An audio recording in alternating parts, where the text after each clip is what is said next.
Islamic invaders जो थे वो हिंदू मंदिरों के साथ क्या किया करते थे, ये एक वेल स्टेब्लिश्ड फैक्ट है कि हिंदू मंदिरों को इस्लामिक लुटेरों ने तोड़ा।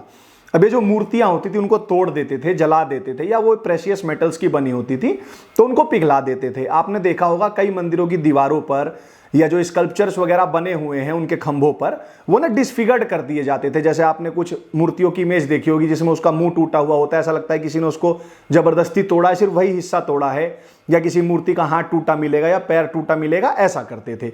या फिर मूर्ति को पूरी तरीके से ध्वस्त करके फेंक दिया करते थे। ये तो ही एक चीज। दूसरी चीज ये क्या करते थे, जो मुस्लिम शासक रहता था, जो सुल्तान रहता था, उसका जो मेन सिटी की जो मेन मस्जिद होती थी उसके जीने में मूर्तियों को चिनवा देते थे। उसके अलावा जो इनके पवित्र शहर हैं जैसे मक्का, मदीना और बगदाद, वहां पे भी इन मंदिरों की मूर्तियों को भेज दिया जाता था। अब ये मस्जिदों के जीने में चिनवाने का क्या तुक होता था कि काफिरों के जो देवी देवता हैं they should be trampled upon by the मोमिन्स। जैसे सोमनाथ मंदिर पे जब महमूद गजनी ने हमला किया तो जो वहां का शिवलिंग था उसके 4 टुकड़े किए। पहला टुकड़ा उसने गजनी की जामा मस्जिद जो थी उसके जीने में चिनवा दी, दूसरा उसने अपने महल के एंट्रेंस पे चिनवा दी, और जो बाकी के बचे 2 हिस्से थे उसको मक्का और मदीना में भिजवा दिया कि वहां की मस्जिदों में चिनवा दिया जाए, उसके जीने पे चिनवा दिया जाए। एविडेंसेज हैं कि इन इस्लामिक इन्वेडर्स ने हमारी मूर्तियों को अपने शौचालयों में चिनवाया और मीट तौलने के लिए हमारी मूर्तियों का प्रयोग किया। एक तरफ जिधर वेट रखते हैं उधर मूर्ति रखी जाती थी, शिवलिंग रखा जाता था वो टूटा हुआ, और एक तरफ मीट। दूसरा, ये लोग उस मंदिर स्थल में गाय हत्या करते थे, गौ हत्या करते थे ताकि वो अपवित्र हो जाए और हिंदू उस स्थान का दोबारा प्रयोग ना कर सकें। जैसे अलबरूनी लिखता है कि जब मोहम्मद बिन कासिम ने मुल्तान पर हमला किया तो इस्लाम की सुपेरियरिटी पॉलिथीस्ट्स पर दिखाने के लिए उसने वहां के एक मंदिर में गौ हत्या करी, गाय को काटा और उसका मांस जो था वो वहां की मूर्ति पर चढ़ा दिया ताकि वो मंदिर अपवित्र हो जाए।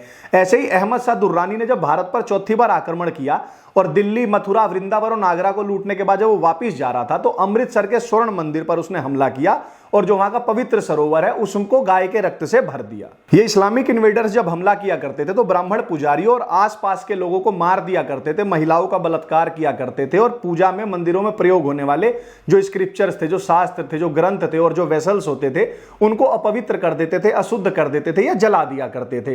और जो मंदिर होता था उसको तोड़ फोड़ के उसी के मलबे से एक नई मस्जिद बना दिया करते थे। भारत में अधिकांश जो पुरानी मस्जिदें जो इस्लामिक रूल के टाइम पर बनी हैं उनमें मैक्सिमम मस्जिदें वे हैं जो किसी न किसी वहां खड़े पुराने मंदिर के मलबे को ही तोड़कर बनाई गई हैं। इस्लामिक इन्वेडर्स द्वारा डिस्ट्रॉय किए हुए, डिमोलिश किए हुए, डेजक्रेट किए हुए टेम्पल्स के बारे में जो एविडेंसेस है मुस्लिम राइटर्स द्वारा लिखे जो क्रॉनिकल्स हैं उसी से मिलता है।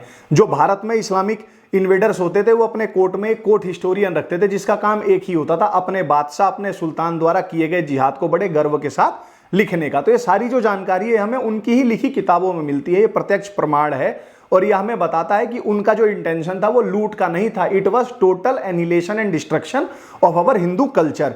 और जो इस बात को नकारता है वो डायरेक्टली या इनडायरेक्टली उन्हीं इस्लामिक ब्रुटैलिटीज को कहीं ना कहीं सपोर्ट करता है। इन सारे सोर्सेज के अलावा एक सोर्स और है, आर्कियोलॉजिकल सर्वे ऑफ इंडिया, जब वो ब्रिटिशर्स के अंडर काम करता था क्योंकि तब उसके ऊपर कोई कंपल्सन नहीं था इस्लामिक इन्वेडर्स द्वारा हुए हिंदू होलोकास्ट की हिस्ट्री को हाइड करने के लिए, डिस्टॉर्ट करने के लिए। इन सारे सोर्सेज से, इन सारे अकाउंट से 3 चीजें जो है बहुत क्लियरली हमारे सामने आती हैं। पहली कि हिंदू टेंपल्स का डिस्ट्रक्शन जो है throughout the Islamic period चला।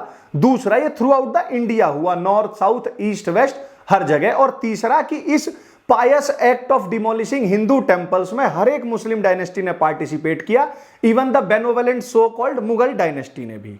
यदि हम पढ़ें तो पाएंगे कि इतिहास इस मामले में बहुत स्पष्ट है कि हमारे हजारों मंदिरों को इस्लामिक इन्वेडर्स ने तोड़ा और इस सत्य को हमसे छुपाने वाले जो थे वो मार्क्सिस्ट हिस्टोरियंस और लेफ्टिस्ट मीडिया वाले थे जो ये सत्य को छुपाते हैं और इतिहास की वाइट वॉशिंग कर देते हैं। और हम जैसे न जाने कितने लाखों बच्चों की ब्रेन वॉशिंग स्कूल में और कॉलेजों में कर दिया करते हैं।